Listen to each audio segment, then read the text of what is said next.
पापी मनुष्यों द्वारा शिवलिंग को लेकर तरह तरह की भ्रांतियां फैलाई जाती है। आज मैं आपके लिए शिवलिंग के प्राकट्य से जुड़ी कथा लेकर आया हूं, जो शिव पुराण में वर्णित है। तो चलिए सुनते हैं शिवलिंग के रहस्य एवं प्राकट्य से जुड़ी इस कथा को।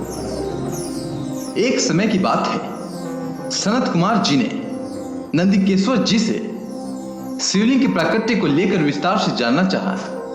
तो नंदिकेश्वर जी ने बताया, पूर्व काल में श्री विष्णु अपनी पत्नी श्री लक्ष्मी के साथ से शैया पर शयन कर रहे थे।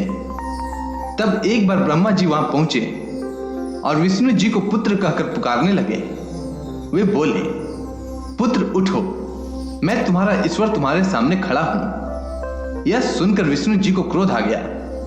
फिर भी शांत रहते हुए वे बोले, पुत्र तुम्हारा कल्याण हो, कहो अपने पिता के पास कैसे आना हुआ। यह सुनकर ब्रह्मा जी कहने लगे, मैं तुम्हारा रक्षक हूं, सारे जगत का पिता मैं हूं, सारा जगत मुझ में निवास करता है। तू मेरी नाभि कमल से प्रकट होकर मुझसे ऐसी बातें कर रहा है। इस प्रकार श्रेष्ठता को लेकर दोनों में विवाद होने लगा।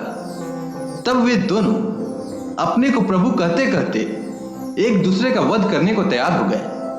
हंस और गरुड़ पर बैठे दोनों परस्पर युद्ध करने लगे। ब्रह्मा जी के वक्ष स्थल में विष्णु जी ने अनेक अस्त्रों का प्रहार करके उन्हें व्याकुल कर दिया। इससे कुपित हो ब्रह्मा जी ने भी पलटकर भयानक प्रहार किया। उनके पारस्परिक आघातों से देवताओं में हलचल मच गई।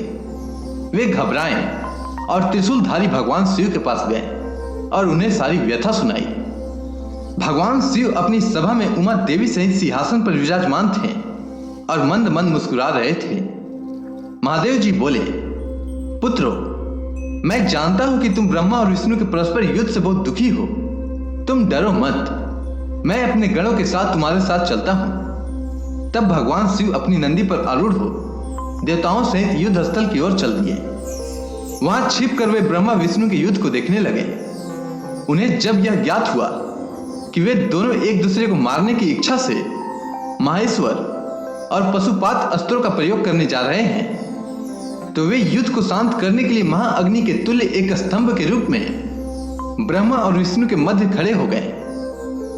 महाअग्नि के प्रकट होते ही दोनों के अस्त्र स्वयं ही शांत हो गए।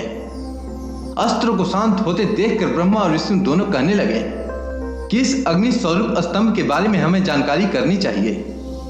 दोनों ने उसकी परीक्षा लेने का निर्णय लिया। भगवान विष्णु ने शुकर रूप धारण करके उसको देखने के लिए नीचे धरती में चल दिए। ब्रह्मा जी हंस का रूप धारण करके ऊपर की ओर चल दिए। पाताल में बहुत नीचे जाने पर भी विष्णु जी को स्तंभ का अंत नहीं मिला, अतः वे वापस चले आए। ब्रह्मा जी ने आकाश में जाकर केतकी का फूल देखा। वे उस फूल को लेकर विष्णु जी के पास गए। विष्णु जी को लगा कि ब्रह्मा जी ने इस स्तंभ का अंत पता कर लिया है, इसीलिए विष्णु जी ने उनके चरण पकड़ लिए। ब्रह्मा जी के छल को देखकर भगवान शिव प्रकट हुए।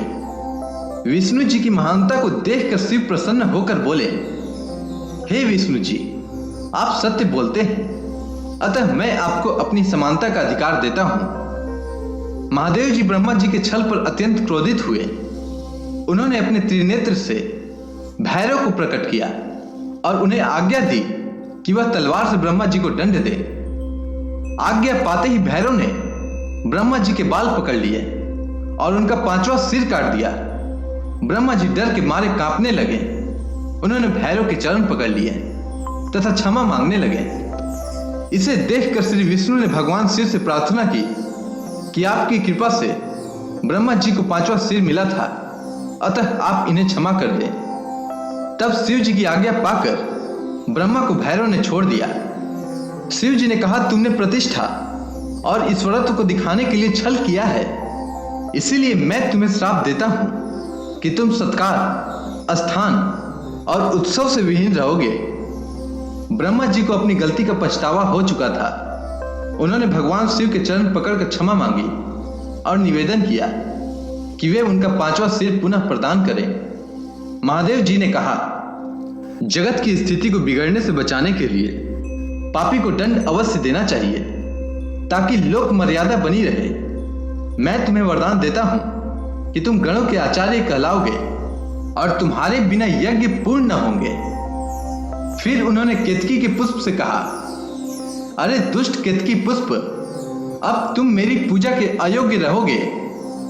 तब केतकी पुष्प बहुत दुखी हुआ और उनके चरणों में गिरकर माफी मांगने लगा। तब महादेव जी ने कहा, मेरा वचन तो झूठा नहीं हो सकता, इसीलिए तू मेरे भक्तों के योग्य होगा। इस प्रकार तेरा जन्म सफल हो जाएगा।